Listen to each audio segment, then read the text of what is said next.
So back to the question you were asking, how has growth hacking changed? When I first wrote about it, I wrote about it in a blog post in 2010, and I was really looking at it from the perspective of the world that I lived in, which was early stage startups. And so early stage startups are very vulnerable. They're always, close to death. And so I was essentially saying, a startup does not have the luxury to focus on things like awareness building.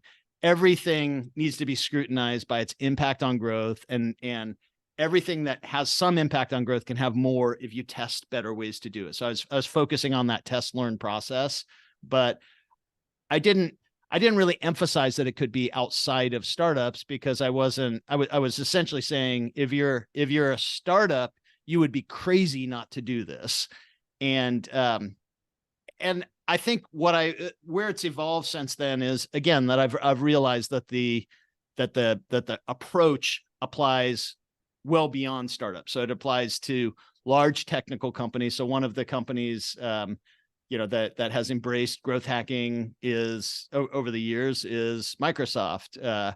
Even Amazon, Jeff Bezos, the former CEO, the founder, says our success at Amazon is a function of how many tests we run per day, per month, per year. Like it's, so I think you're seeing that the foundations of success in a lot of companies are built into this test learn process. And so I think that's one evolution, is that it was a lot broader than I originally. It wasn't that I didn't think it was applicable. It just, I wasn't in that world. So I didn't even try to apply it in that world or think about its applicability.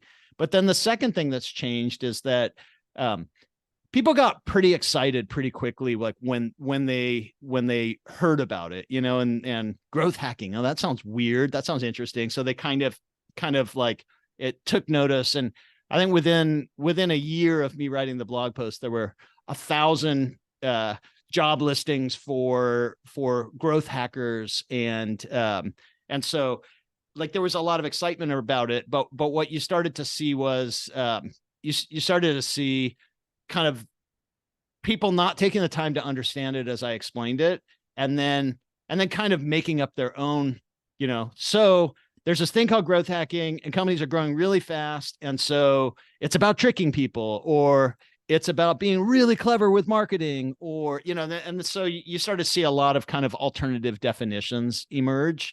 And so that I think that's another evolution, is that there's a lot of confusion around what I originally meant with growth hacking. And, and I think in Europe, you a lot of times see it as really people who do marketing in a clever way. They think of that as growth hacking.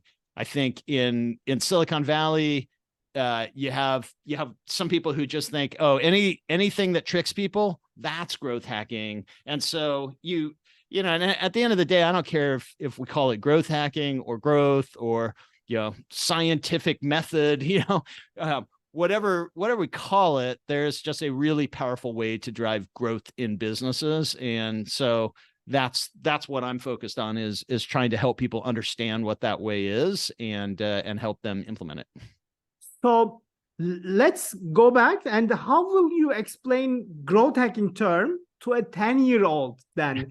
Let's be on the same page with the definition. Yeah. So I think for a 10-year-old, I would just focus really, they're not even going to know why growth is important. So I would just focus on kind of more the growth mindset, like where I would essentially say, you need to recognize that everything in the world can be improved.